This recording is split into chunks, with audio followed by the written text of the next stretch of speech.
Welcome everyone, and to those that are watching here on Zoom and via LinkedIn Live. We're so glad to have you here today. My name is Michael Goldberg, and I'm a professor alongside my colleague and friend Tom King at the Weatherhead School of Management. I also am the executive director of our Veale Institute for Entrepreneurship on campus. And it's great to welcome Mike Seeker back to campus. At least via Zoom. We were just chatting beforehand about kind of the new remote world that both on campus and Progressive is going through over the last year, but we're thrilled to welcome him to conversation today. We have one of our MBA, MS Finance students, Mesbal, is going to be our student moderator. So Mesbal, thank you for volunteering, or if you were voluntold to do this, hopefully you volunteered, but it's great to have you, leading the conversation. For those that are new to Progressive knows all about being voluntold, so have at it. Do whatever you want. Exactly. For those that are new, and I know there's some new faces joining the session today. We'd love to have these very participatory, so we'll turn it over to Mesbal, and then we'll kind of lead the session. But please let him know if you have a question, either in the Zoom chat, or if you're watching on LinkedIn Live, just put a note in the comment that you have a question, and Doug and I will be monitoring so that it can be very interactive and fun. So with that, Mike, thank you again for making the time, and Mesbal, I'll turn it over to you. Thanks so much, Mr. Goldberg. Hello, I am Mesbal. I'm a master's student, first year master's student studying finance. And it's an honor to host this session. So before I move with hosting the session, I would like to give a brief introduction about Mike Seeker, or our guest today. So he got his Bachelor of Science in Electrical Engineering from Case Western in 1983, and then went ahead to pursue an MBA from University of Chicago. And then he worked in a number of firms. After that, he became president of Claims Department at Progressive Insurance. So we are very happy to have him today, and we'll go ahead with the questions. So my first question, which came to me, is that Mike, I would like to learn a little bit about what you studied at Case School of Engineering, and how did that lead to your career path at Progressive Insurance? Sure. Well, good to see you, Mesbal, and thanks for hosting today. Yeah, I studied electrical engineering at Case Western very long time ago now. And I seem to recall somewhere around my junior year, I came to the conclusion that perhaps an engineering career wasn't best for me. Of course, I finished the degree in electrical engineering. It's a great foundation. We'll probably talk about that in a little bit. And when I left Case, I was looking for a career that would allow me, or a job that would allow me to utilize the engineering education, but yet not be a practicing engineer. And I found a job at a company called Reliance Electric, which I don't think exists anymore as an independent firm, and got a job as a sales engineer, which is certainly not an engineer, but allowed me to use my technical background to represent the company, which primarily sold electrical motors and control systems, and ended up being in the New England area, visiting all kinds of different industries and factories, and that was a great experience. After a couple of years there, I went to a company called Gould Electronics, which also no longer exists. That company focused on industrial automation, and I was on the product side. So I moved from sales to product and focused on what we called programmable controllers, essentially ways to automate factory lines. That was fascinating. Spent a couple of years doing that, and realized that I wanted to continue down the sort of business career, but lacked some of the fundamental coursework in accounting and marketing and finance. So decided to go to the University of Chicago, get my MBA. And Mesbal, it was a complete accident that I ran into Progressive. I had no intention of working in auto insurance when I entered business school. I was at I think it was some kind of marketing workshop, and I heard the person behind me talking about Cleveland. I turned around to introduce myself because, of course, I had spent 4 years at Case in Cleveland. Turned out this person was a product manager at Progressive, spoke to me about Progressive in a way that I had never heard anybody talk about a company before. Pursued it some more, ended up being an intern that summer in a division of Progressive that no longer exists, the transportation division, where I first met Tom King, actually, and was introduced to the culture at Progressive, which I know we'll get into a little bit later, which fascinated me and has kept me at the company for almost 31 years. And along the way at Progressive, had an opportunity to spend time on sort of the product management side and then the general management side, and over the last 20 years in claims management. And along the way, I've moved around the country. I started in Cleveland and ended up going to Tampa, Seattle, Philadelphia, and then back to Cleveland. So we made a big circle around the country, and it's been a great experience at Progressive.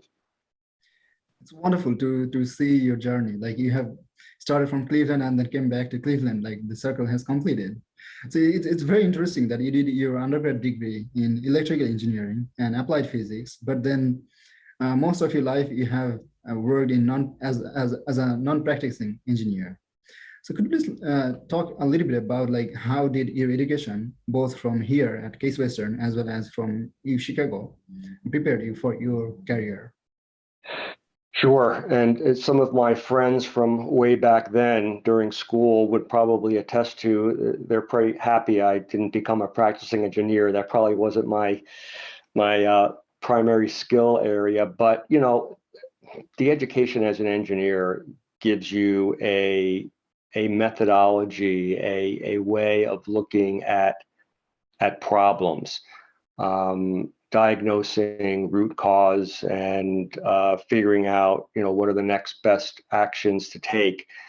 And that is so fundamental to everything that we do at Progressive, that the training as an engineer has been very helpful. And in fact, I don't know what the exact numbers are, but a pretty significant percentage of Progressive product managers come from an engineering or a technical discipline, just because, you know, we're so focused on data and statistics and problem solving, that having that, you know, engineering background is really useful.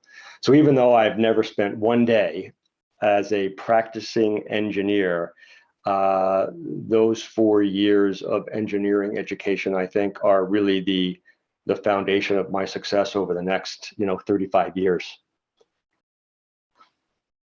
Wonderful. That's wonderful, definitely. You know, one thing I often hear about Progressive is that it's extremely innovative, probably because they have a lot of engineers who are working there as well as the business people. You know, one thing I see is that they're the first one to drive, you know, in-claims service, as well as they're the first one to sell auto policies online in real time, which is amazing. They're the first one to offer reduced rates to safe drivers. And they have so many things. Like, they started in the industry and they have pioneered all those things. So could you please, you know, speak a little bit about the culture, how that shaped the innovative system, as well as how that encourages, you know, entrepreneurship as well as entrepreneurship, as we know it. Yeah, sure. You know, oftentimes we talk about Progressive as a technology company that sells insurance, because it drives so much of what we've done over the years. And I think the focus on innovation really starts with an organizational structure that is really surrounded by product management. So I talked about the product management job earlier. That's the first job that I had at Progressive. And I think Progressive is one of the first companies in the insurance industry to use the product manager concept. Many other companies have followed, but essentially, you know, a product manager at Progressive owns a segment of the business. So for example, a product manager could own the auto business in the state of Ohio. And with that job comes significant accountability and ownership of results. That person is essentially responsible for growing a profitable business within that product line and within that state. And because of that, they are incented to figure out ways to create advantages in that particular marketplace. And oftentimes that comes with thinking about technology in ways that our competitors, never did.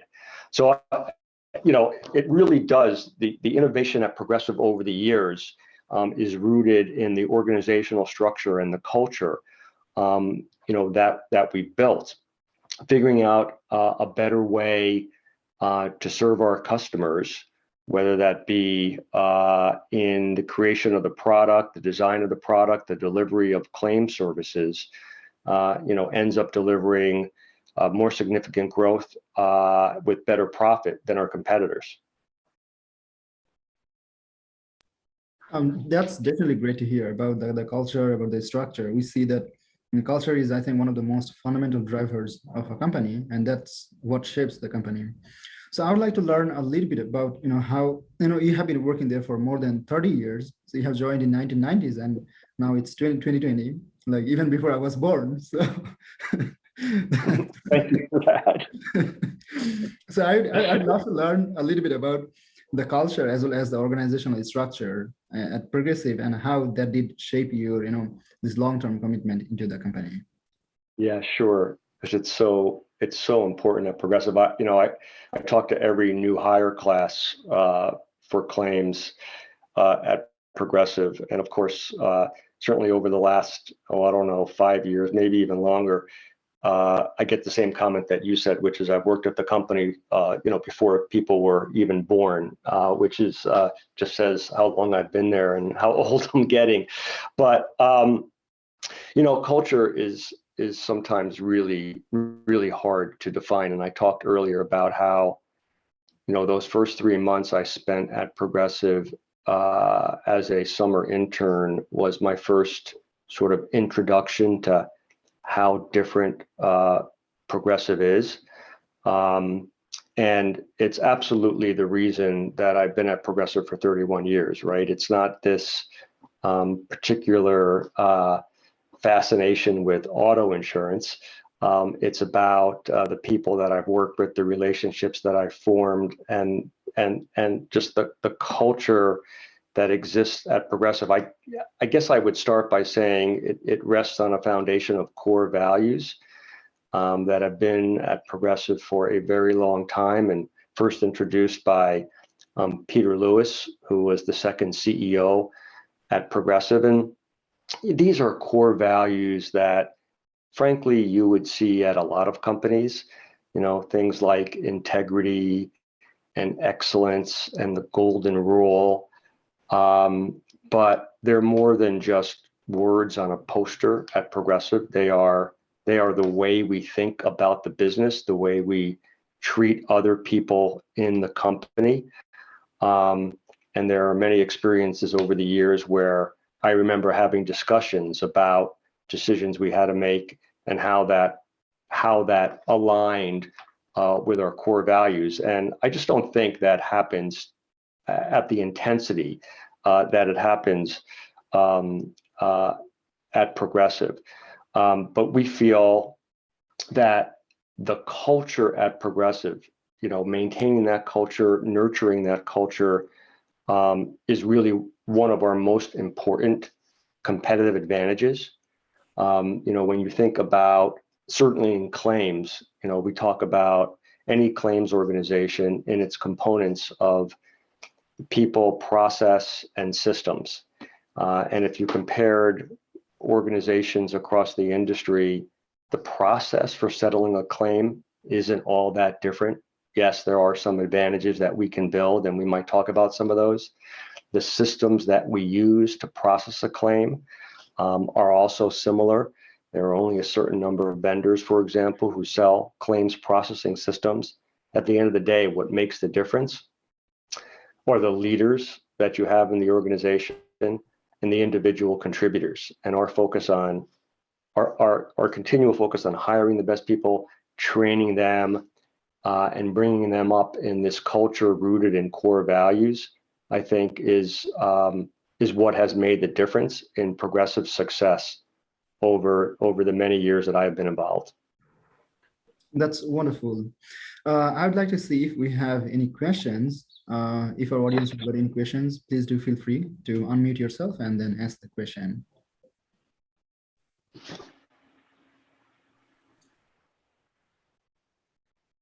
All right, I will jump in, but as we said before, look forward to having this be interactive. So those on the call and on LinkedIn, get your questions ready.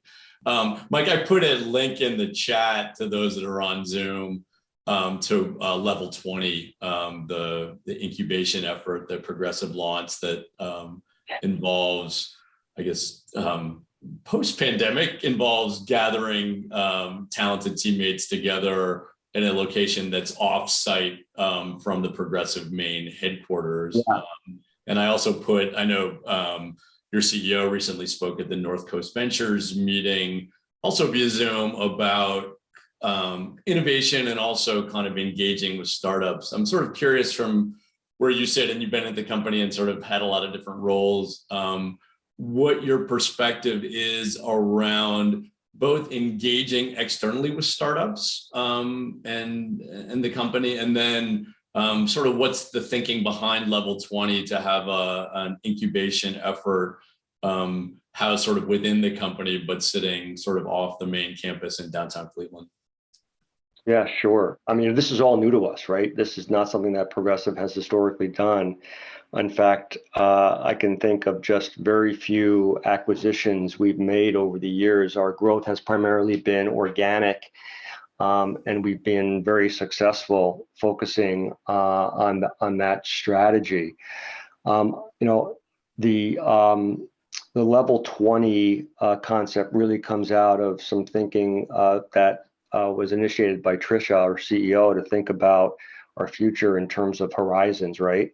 Horizon 1 is what we do today, and we want to be the best at what we do in our core business.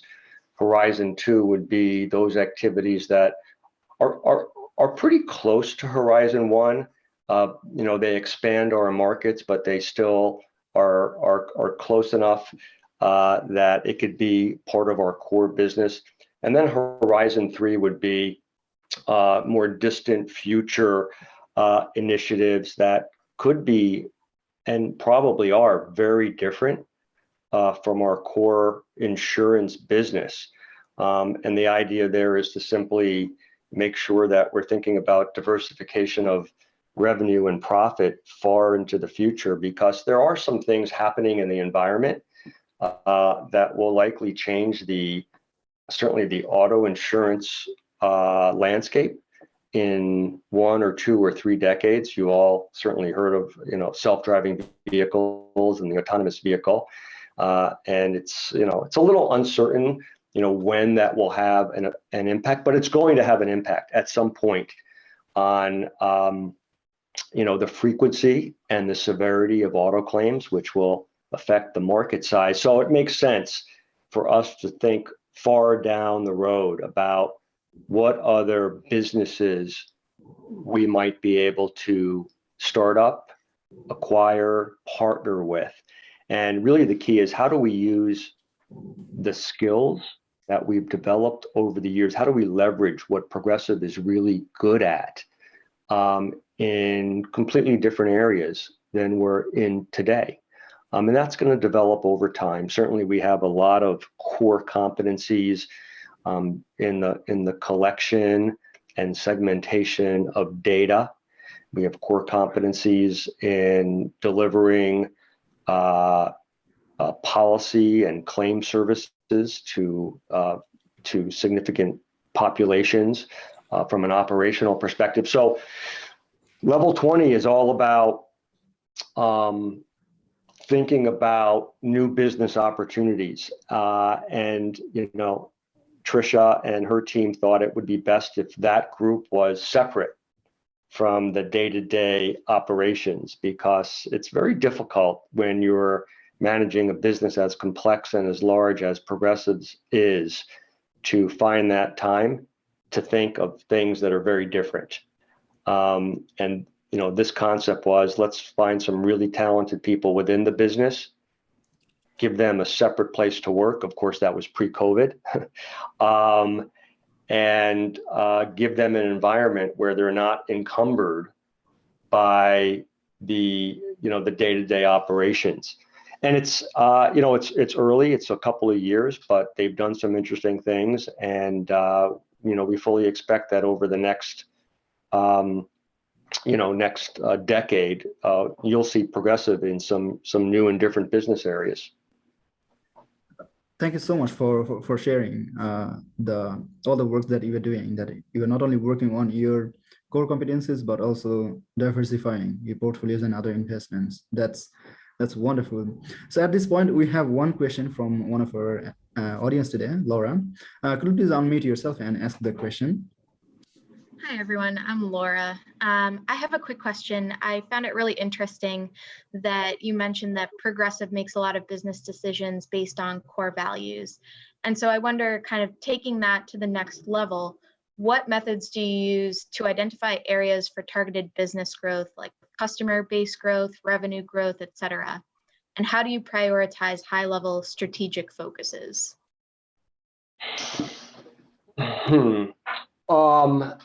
Well,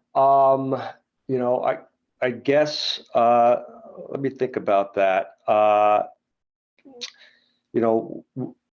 It sort of goes back to the Horizon 1 and Horizon 2 discussion that I just had. So for example, we have a commercial lines business where, for many years we focused on insuring commercial vehicles in small fleets. And as we looked to see what opportunities we had to grow there, we realized that if we provided products that also insured small business property and liability, we could really rapidly expand our available market. So it's really looking at, what opportunities are out there, and then determining, given our skill set and our resources, where do we think we have an opportunity to grow the business and be profitable. That's a really important distinction, because in insurance, it's relatively easy to grow and not care about profit, or to focus on profit and not care about growth. To do both together is very, very complicated, and that's been something that's been very important to Progressive over the years. So we're looking for an opportunity to do both. And commercial lines has been an area where we've been really rapidly expanding the business over the last few years. Thank you, Mike. Thank you. For answering the question. So one thing we have been seeing is that after you joined the claims department, it has grown significantly.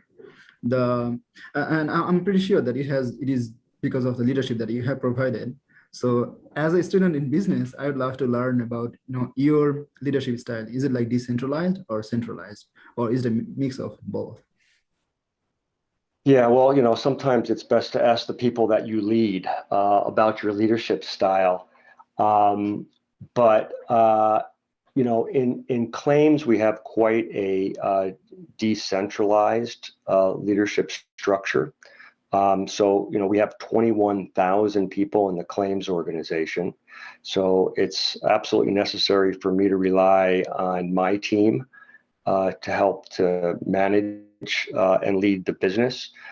So, we have a number of senior leaders who manage different geographical regions in the country. And then we have a number of staff or corporate positions that manage areas like the control organization and the process organization, and some units that are more centralized, like our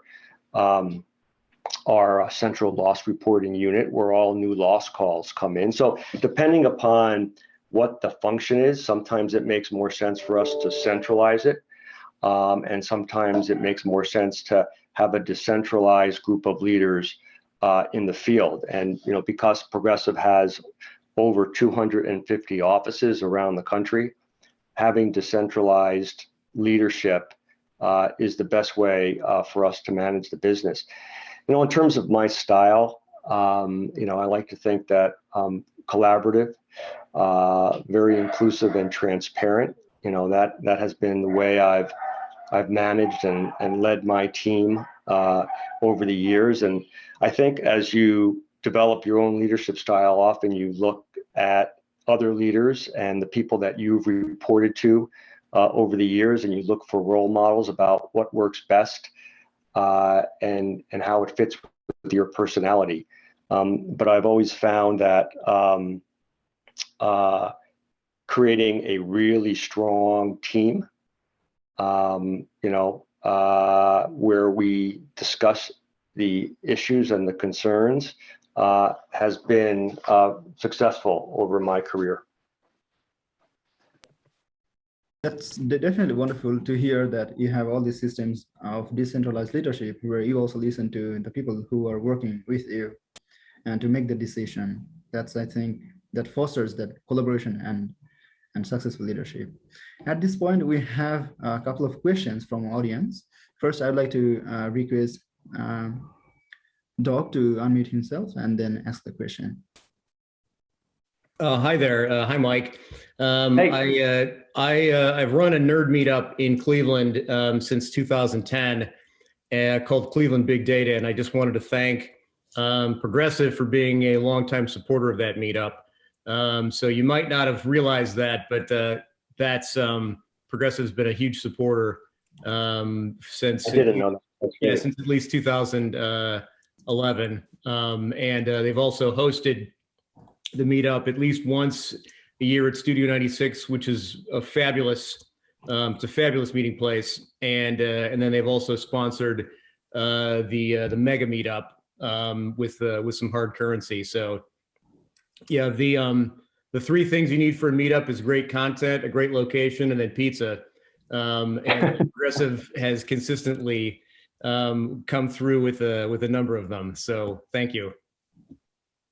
That's great. You're welcome. We have another question from Jody. Jody, would you please come ahead and ask the question? Sure. Hello there. Hi, Hello. Mike. Thank you for being with us today. I was wondering about your thoughts surrounding the role of Progressive and other corporations like yours as it pertains to what is happening throughout the state with all of the public transportation projects. I'm wondering what you think your role is and if you're able to.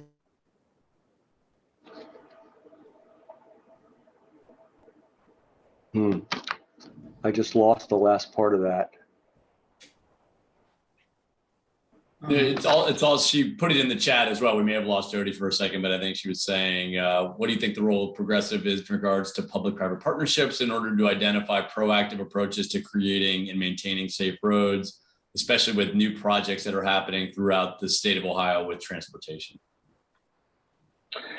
Yeah, Jody, as far as I know, we haven't been very involved in any of those discussions. I know in the past, and this is a very distant past, you know, we had some focus on getting involved in safety initiatives, and frankly, we found it hard to find our voice, certainly at the national level.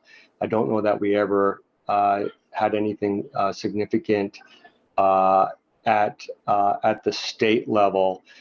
So our focus today on driving safety is really aimed at our individual customers, and we get there through our usage-based insurance products. So our snapshot products, for those of our customers who use them either on their phones or on hard devices that connect to the car, provide feedback on their driving and allows them to change their behavior to produce, safer outcomes.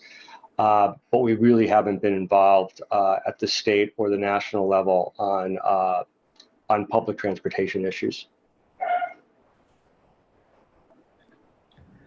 So Mike, I have a question. We've got a bunch of students here, and as you look back in your career, what do you wish you had known in 1983 that you know now? So you paid a tuition over the years and sort of learning to find your way in management and business and so on. And if you could sort of distill that, like the most valuable thing that would have been really helpful as you started your career, what would that be? It's about communication. So if I had a chance to do it all over again, I would have likely figured out ways as an undergraduate or even a graduate student to improve my communication skills, which, over the years, you sort of figure out and you learn. But everything that I do for many years now has been about my ability to communicate a vision and a direction and a set of tactics to a large organization, and the ability to do that with clarity and do it often. Get in front of people all the time is a skill that I wish I had learned 30 years ago. It would have, I think, accelerated my effectiveness in those early years. So my advice to people, especially if you have desires to, focus on the business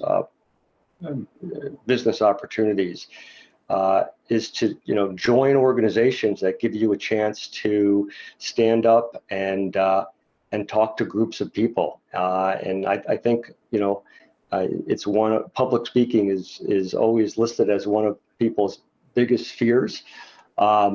Get out there and just do it. It will absolutely pay dividends in the future. Thank you. Thank you, Mike.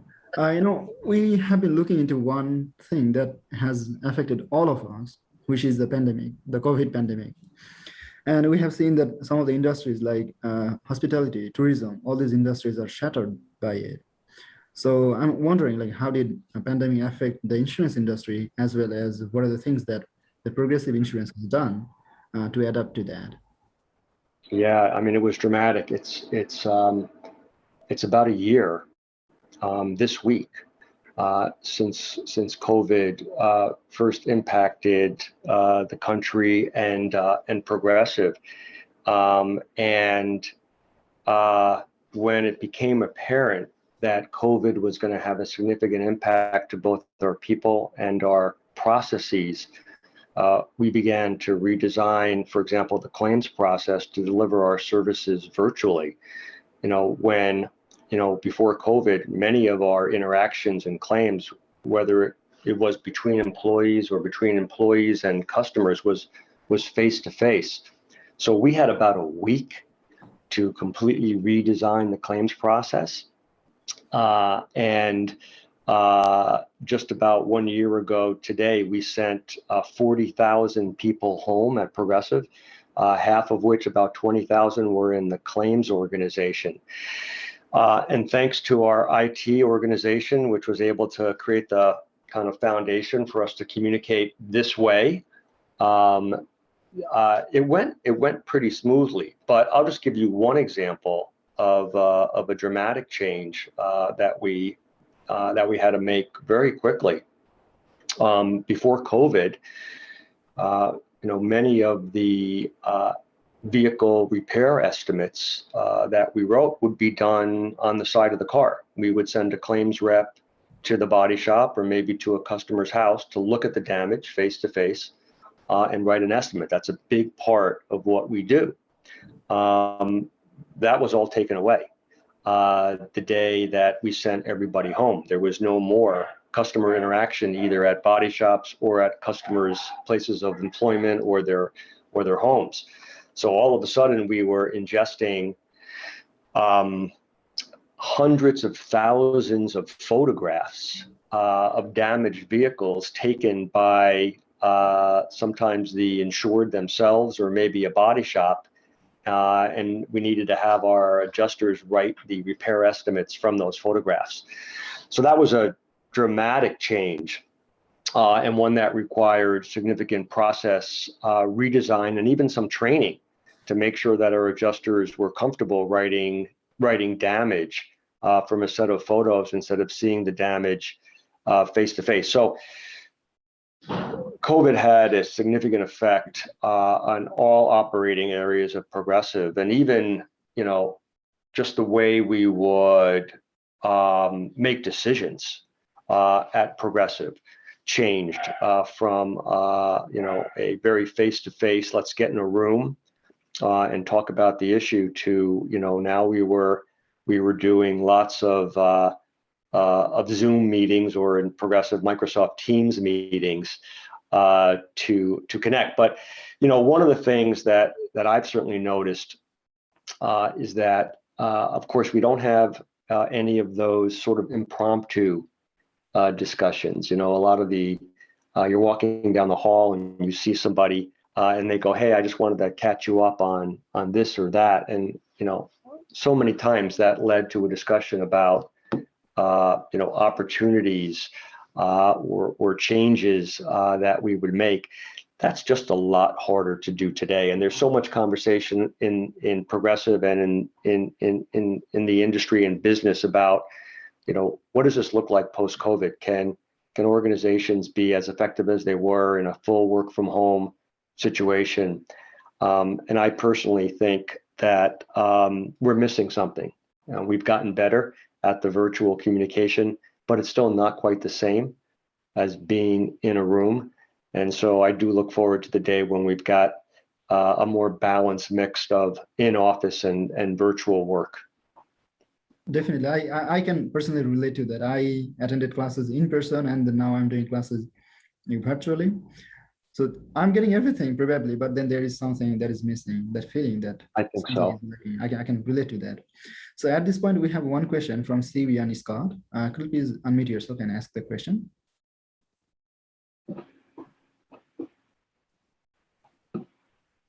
Hello, Steve. Do you hear me? See, are you able to unmute? If not, Ms. Ball can ask it directly. Why don't you go ahead, because she posted it in the chat. You can just read the question, Ms. Ball. Yeah, I can go ahead. So the question Steve has asked is that what are the biggest challenge in increasing accuracy and efficiency? And what was a low-hanging fruit or challenge that was approached, and was a challenge that took longer? What were the biggest challenges in improving accuracy and efficiency? Exactly. Yeah. So that, accuracy and efficiency are part of, what we call the guiding principles in claims. And in an insurance organization, certainly in a auto insurance organization, claims spends most of the dollars that leaves the company. The dollars leave in terms of paying our losses, right? We have to pay to repair vehicles. We have to pay to replace total vehicles. We have to compensate people for bodily injury. And so we've always had an intense focus on how accurate our claims handling is. That can lead to significant advantages. On the efficiency side, we have 20,000 people who are processing these claims every day and making sure that we get the right claim to the right person at the right time, can help us lower our overall costs. So, some of the things that we have focused on over the years on the accuracy side is really making sure we understand all the components of what drives our loss costs. So I'll give you one example on the bodily injury side. Whether a claimant gets an attorney or not has a really big impact on how much the bodily injury ultimately will cost. So really digging into the reasons why a claimant might have an attorney or not is really important. And making sure that we're doing the right things when that claimant reports the loss, perhaps, getting out to see that claimant face to face, which is not possible today, but pre-COVID, really early on, and making sure they understand the claims process might be able to avoid an attorney involvement in that claim down the road. And there's a ton of other examples on the physical damage side about really understanding what drives repair costs, whether it's what kind of shop that car might be going to, or really focused on the cycle time of how long it takes to get that car repaired, so you can reduce rental car costs. There's just so many areas over the years that we've sort of dug into to drive out any sort of leakage. That's been very helpful. On the efficiency side, how do you best organize to resolve claims as quickly as possible? And some of the things we've done there are, separating tasks in terms of, who's going to work on actually the getting out and estimating vehicles to understand the repair costs, and who's going to work on the more upfront determining if there's coverage for the accident and who's at fault for the accident.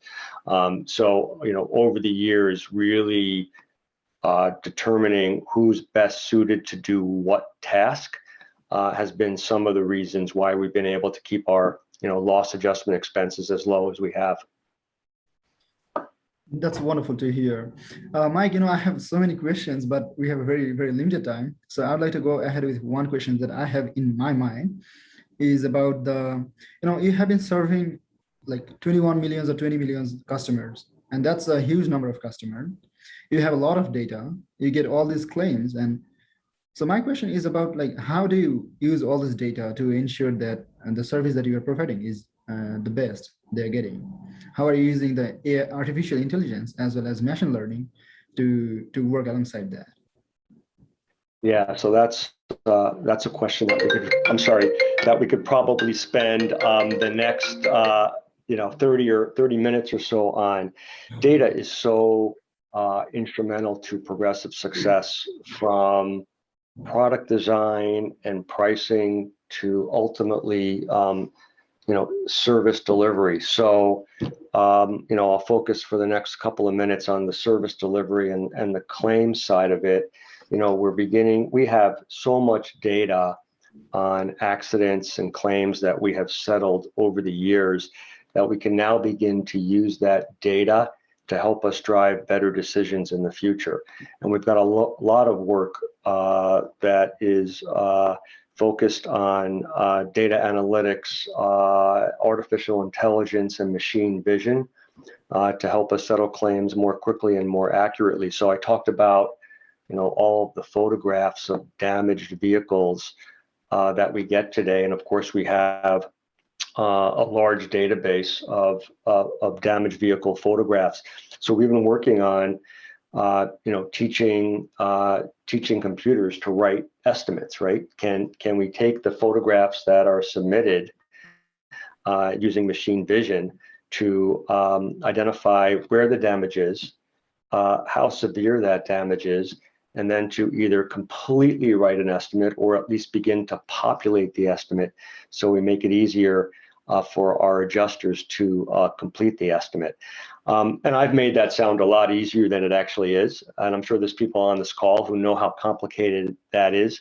But I think over the next 5 years or so, claims handling is going to change quite a lot as a result of data analytics and artificial intelligence. And I don't think it's as much about replacing the adjuster in the claims process, but it's about the combination of the computer and the adjuster that will enable us to get to really good outcomes faster than we can today. So we have a tremendous amount of effort going into trying to understand how we can leverage all of the data that we've built over the years to produce better outcomes in the future. Definitely, that really sounds exciting. That you are going to use all this data to predict the price as well as all these things. So that definitely is, I think, game changing. It's going to change the whole industry. It will. So It will. Mike, I'd like to thank you for your time, for sharing your experience from case to Chicago to here, and I think it's been a wonderful time for all of us to learn learn from your experience. So I'd like to give it back to Michael Goldberg, and he would like to open the session. Thank you. Great. Thanks, Mesbal, for moderating. You did a great job. John, I see your fraternity brother, Mike, was thinking of a question. You know, I'll let you, we're about to wrap up, but John, why don't you introduce yourself and ask that? It's a great final question. Okay, I'm John Vasilani. Mike and Chuck, as you see on the screen, and I were fraternity brothers, along with Frank Merritt, who's also on the call today, his younger brother, Bob. So, you know, we're trying not to sandbag you here, Mike, but since it's in a forum that is being hosted by Case, let's turn back the clock to our time there. And what would be one thing that you think back on that you did, or a decision that you made that in retrospect you shouldn't have, or something that you didn't do but perhaps should have, an opportunity missed, so to speak? That way the students have something to kind of focus on here. John, that is so unfair. I will get you back for this one day. A decision that I made. I'm not speaking out of turn. I'm letting you pick. Yeah, a decision that I made that I shouldn't have, or a decision that I didn't make that I should have. You know, look, I don't know if it's so much about it. You know what? There is a decision that I made that was so critical for me at Case. As you know, and a few other people on the phone call know, back when we got to Case, there was an opportunity, or there was a potential that you would be placed in a fraternity house, right, when they didn't fill it up. I don't know if that's still the case at Case. I and a number of people on this call were placed into a fraternity, Sigma Alpha Mu, on the south side of campus. And I'll tell you that my decision to stick with the fraternity and join that fraternity, I think, was critical in my staying at Case over those were 4 tough years. I still have some very strong friendships, as you can see from people on this call, from, is that 40 years ago now? So, I look back on my 4 years of Case, and I think my decision to join that fraternity was probably one of the most important decisions I made during that time. In fact, in terms of decisions I made that I shouldn't have, I'm not going to go there right now. That's for another time. And I don't think I want to air those right now. That's great. Great, John. Thanks. What a great way to sort of end the conversation. And it's so nice to see old alums and friends reconnect on our Zoom session. Mesbal, thank you for moderating. Thank you, everybody, for joining. Mike, thank you so much for doing this and what you do for your alma mater. And it is great as a progressive customer and sitting inside the Peter B. Lewis building here. Both progressive execs and as a company are so intertwined with what we do on campus and in the community. So it's great to have you here today.